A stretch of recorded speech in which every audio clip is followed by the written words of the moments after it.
और जैसा कि आपने देखा कि आज का हमारा प्रोग्राम नौजवानों से भरपूर है और अभी एक ऐसी खातून से, एक ऐसी लड़की से हम आपकी मुलाकात करवा रहे हैं जो कि सामाजिक कारकुन है, लड़कियों के लिए काम कर रही है, तालीम के लिए काम कर रही हैं, लॉयर भी हैं और इसके अलावा उनके अपने बहुत सारे इंटरेस्ट हैं। और अभी जो प्राइम मिनिस्टर का जो यूथ प्रोग्राम है उसमें उन्हें एक अवार्ड से भी नवाजा गया है। हमारे साथ मौजूद हैं वर्दा नूर और इनका एक इदारा है खुदकार। इस हवाले से हम इनसे बात करेंगे कि इनका ये इदारा क्या काम करता है और इन्हें इस अवार्ड के लिए क्यों सिलेक्ट किया गया था। अस्सलाम वालेकुम वर्दा।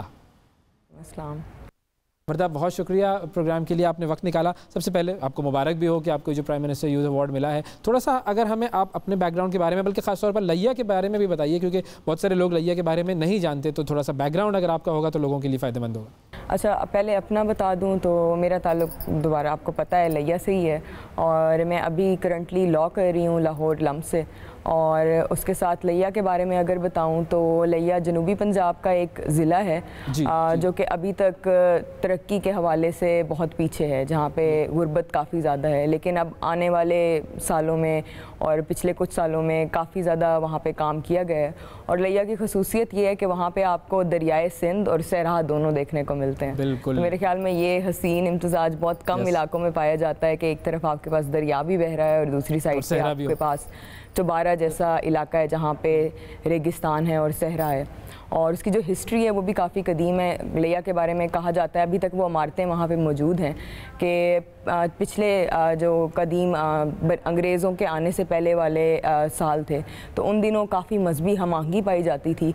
और लैया में एक इलाका है जिसको अब स्कूल और इमाम बारगाह में तब्दील कर दिया गया। वहाँ के बारे में मशहूर है कि वहाँ पे मंदिर, मस्जिद और गिरजाघर इकट्ठे हुआ करते थे, तो लोग मिलजुल कर रहते थे। अभी भी लैया के लोग मिलजुल कर रहते हैं, काफ़ी एक दूसरे की मदद करते हैं। तो ये लैया का एक थोड़ा सा बैकग्राउंड। क्या बात है। देखिए, यही तो पाकिस्तान के इलाके हैं जो कि हर इलाके का अपना अपना एक रंग है। और अच्छा, आपको जो इस अवार्ड के लिए सिलेक्ट किया गया, प्राइम मिनिस्टर यूथ प्रोग्राम का जो अवार्ड था उसके लिए, तो उसकी क्या वजह थी और किन काविशों पर आपको सिलेक्ट किया गया था? प्राइम मिनिस्टर यूथ प्रोग्राम में आपको जैसे कि पता है कि पूरे पाकिस्तान में से 11 लोगों को सिलेक्ट किया गया उनके काम की वजह से कि उन्होंने अपनी कम्युनिटी के लिए जो काम किया है। तो मैं 2017 से लैया में मुख्तलिफ काम कर रही हूँ। एजुकेशन पे पहले हमने काम किया, उसके बाद हमने खुदकार के नाम से इदारा शुरू किया जो कि अब गुर्बत के ख़ात्मे पे काम कर रहा है।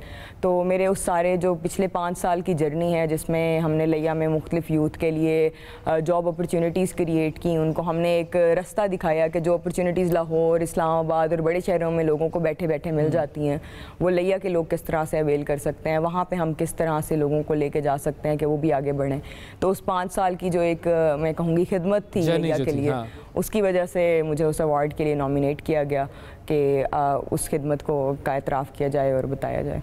सही। तो ये जो आपका इदारा है खुदकार, इसके बारे में बताइए कि ये क्या काम करता है, कैसे काम करता है, कैसे शुरू किया था आपने इस इदारे को? आइडिया इस तरह से आया था कि अगर मैं थोड़ा सा मज़ीद अपना बैकग्राउंड बताऊं तो मैं ख़ुद गुर्बत से निकली हूँ। मेरे पेरेंट्स, मेरे फादर एक गवर्नमेंट टीचर थे, प्राइमरी स्कूल में वो टीचर थे और उसके बाद वो रिटायर हो गए जब मैं अभी अपनी FSC में थी।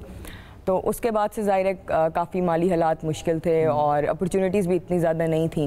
अल्लाह का शुक्र था कि मुझे काफ़ी स्कॉलरशिप्स मिल गए अपनी एजुकेशनल बैकग्राउंड पे। फिर मेरा लम्स में एडमिशन हो गया, फिर मैंने अपनी एक कंपनी स्टार्ट की जो कि अभी UK में चल रही है और उसके थ्रू मैंने ऑनलाइन कमाना शुरू किया। तो जब वो सारे हालात चल रहे थे, जो वो एक मुश्किलात थी, तो उन दिनों मैंने ख़ुद से एक वादा किया था कि अगर मैं कभी इससे निकलती हूँ और कभी मैं इस काबिल बनती हूँ कि मेरे पास वसाइल हों तो मैं फिर ये सारी चीज़ें जो हैं अपने इलाके के लोगों को भी फराहम करूँगी, उनको भी बताऊँगी कि अच्छा किस तरह से वो आगे बढ़ सकते हैं। तो खुदकार का जो आइडिया है वो तब आया था कि अच्छा कुछ करना है, लेकिन ये नहीं पता था कि तब कि क्या करना है। फिर वो जब सारी अपनी जर्नी गुजारी, ऑनलाइन काम करना शुरू किया, तो उन दिनों आइडिया हुआ कि अच्छा इस तरीके से किया जा सकता है। तो लैया में हमने खुदकार के नाम से कम्युनिटी सेंटर बनाया जिसका पर्पज़ यह है कि कम्युनिटी को इकट्ठा किया जाए, उनके साथ मुख्तलिफ़ एक्टिविटीज़ की जाएँ जिसमें हम मुख्तलिफ़ अदबी सरगर्मियाँ भी करते हैं कि वो मिलकर बैठें, आपस में बात करें, एक दूसरे के मसाइल को वो भी समझ सकें ताकि उनका हल निकाला जा सके। और साथ ही साथ मुख्तलिफ़ स्किल्स ट्रेनिंग प्रोग्राम जिसमें एडल्ट औरतों के लिए भी हैं, यंग बच्चों के लिए भी हैं, Web3 टेक्नोलॉजीज़ को वो किस तरह से सीख सकते हैं और फिर माहाना 50,000 से 1 लाख रुपए तक कमा सकते हैं, जो कि एक 17-18 साल का बच्चा है, तो वो कोर्सेज़ हम करा रहे हैं। तो अभी खुदकार का जो विजन है वो ये है कि 2030 तक हम चाहते हैं कि हम जो लिया अभी गुर्बत की लकीर में नीचे है, तो उसको हम उससे ऊपर उठाएं और यूथ की मदद से, वहाँ के लोगों की मदद से उसको दुनिया के सामने लेके आएँ और उसको मज़ीद कामयाबी की तरफ लेके जाएँ। क्या बात है, क्या बात है। अच्छा, अब इस प्रोग्राम में आपके जो है वो तालीम भी आ गई, टेक्नोलॉजी भी आ गई, इसमें जो है वो रोज़गार भी आ गया और इसमें अदब भी आ गया। ये तो सारी जहतें ही आपने जो है वो तकरीबन कवर कर ली हैं। मुझे बताएं कितने लोग ऐसे हैं कि जो कि अब तक आपके इस इदारे से फ़ायदा उठा चुके हैं? जो हमारे एजुकेशनल प्रोग्राम्स थे उसमें हमने 8000 बच्चों को पूरे लिया डिस्ट्रिक्ट में, जिसमें मुख्तलिफ सिटीज़ और भी आ जाती हैं, उसमें काउंसिल किया था फॉर द एजुकेशनल अपॉर्चुनिटीज़ के स्कॉलरशिप्स कैसे अवेल कर सकते हैं। और जो खुदकार का इदारा है, जो कम्युनिटी सेंटर हम चला रहे हैं, वहाँ पे अब तक तकरीबन 200 ऐसे लोग हैं जो कि मुख्तलिफ ट्रेनिंग्स का हिस्सा रहे हैं। और फिर जो हमारी अदबी सरगर्मियाँ हैं उसमें तो काफ़ी हज़ारों की तादाद में लोगों ने शिरकत की है पिछले 2 सालों में। तो 200 फैमिलीज़ ऐसी हैं जो कि हमारे साथ मिल के काम कर रही हैं कि वो अपनी स्किल्स पे मज़ीद इम्प्रूव करें।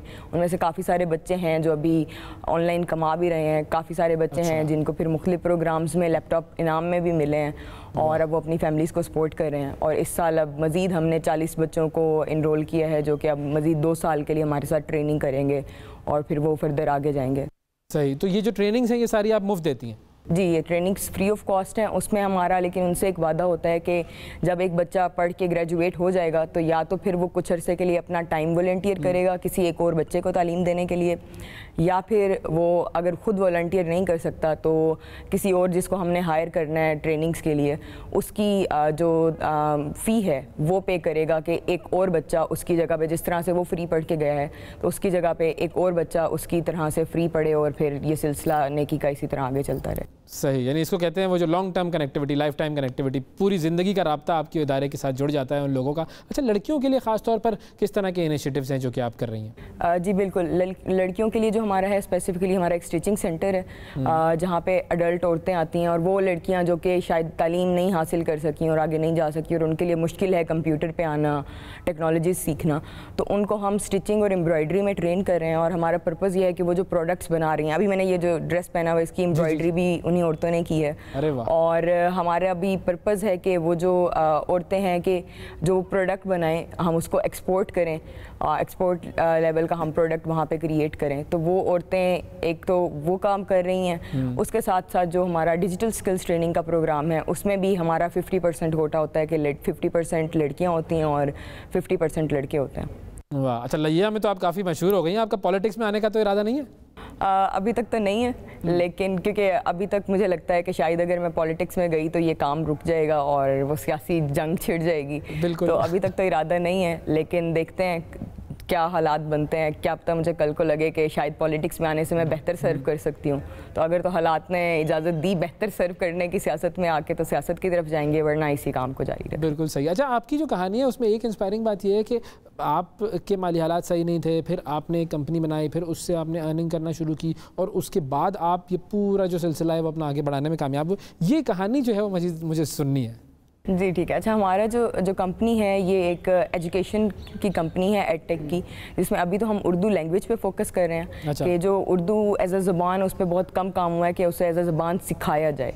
तो हमारी जो कंपनी है वो ओवरसीज़ पाकिस्तानीज़ को अभी हम टारगेट कर रहे हैं। उनके जो बच्चे हैं उनको वहाँ पे मुश्किलात होती हैं कि वो अपने बच्चों को उर्दू बोलना नहीं सिखा पा रहे होते, तो हम उनको ट्यूटर करते हैं। उनके लिए हम मुख्तलिफ वीडियोज़ बनाते हैं 2D 3D एनिमेशन में भी। अच्छा। और मुख्तलिफ वीडियोज़ हैं। उसके साथ साथ उर्दू शायरी जो है उसको किस तरह से ओवरसीज़ पाकिस्तानियों के बच्चों को, और ओवरसीज़ जो कि काफ़ी अरसे से मुल्क से दूर गए हुए हैं और अब वो उस कल्चर से कनेक्ट नहीं कर पा रहे, उनको वो शायरी किस तरह से पढ़ाई जाए। तो वो कंपनी हमने अभी स्टार्ट किया। अब उसमें हमारा प्लान है कि एक दफ़ा हम उर्दू पे थोड़ा अर्सा काम कर लें तो हम उसमें मज़ीद लोकल लैंग्वेजेस को भी ऐड करें, जिसमें ख़ास करके सराइकी ऐड हो, पंजाबी, पश्तो, सिंधी और पाकिस्तान की और भी ज़ुबानें, कि वो हम फिर दुनिया में और लोगों को सिखा सकें। जैसे आपको मालूम होगा कि अरबी काफ़ी लोग सीखते हैं उसको एज अ ज़बान, फिर इसी तरह से इंग्लिश तो पूरी दुनिया में ही सीखी जाती है, और पर्शियन और मुख्तलिफ लैंग्वेजेस पे कोर्सेज़ बहुत अच्छे मौजूद हैं ऑनलाइन, लेकिन उर्दू पे वो क्वालिटी कंटेंट नहीं है। तो हम कोशिश कर रहे हैं कि हम वो क्वालिटी कंटेंट क्रिएट करें और ओवरसीज़ पेरेंट्स को भी हेल्प करें कि वो अपने बच्चों को कनेक्ट कर सकें अपनी रूट से, क्योंकि आप की जो पहचान है वो एंड पे आपके अपनी रूट्स से है, जहाँ से आप हैं, और उसमें ज़बान एक बहुत अहम किरदार अदा करती है। तो ये उस कंपनी का पर्पज़ है और ये अभी हम कर रहे हैं। ज़बरदस्त। अब देखें ना, ये एक आइडिया ने ज़िंदगी तब्दील कर दी आपकी। अच्छा, फाइनली आगे क्या इरादा है, आगे क्या करना चाहती हैं? आगे अभी के लिए मेरा इरादा तो ये है कि 2 साल अभी मेरी क्योंकि तालीम रहती है तो मैं साथ साथ उसको कंटिन्यू कर रही हूँ, और उसके साथ खुदकार को हमारा प्लान है कि 2030 तक हम इस मॉडल को साउथ पंजाब के मज़ीद शहरों में एक्सपेंड करें। एक दफ़ा लिया में हम अपनी बेस कवर कर लें, हम मज़ीद थोड़े से नंबर्स इंक्रीज़ कर लें, मज़ीद सक्सेस स्टोरीज़ हमारे पास आ जाएँ, तो उसके बाद हम इसको साउथ पंजाब के जो और सिटीज़ हैं जो कि लिया की तरह थोड़ी गुर्बत की लकीर से नीचे हैं, उधर एक्सपेंड करें।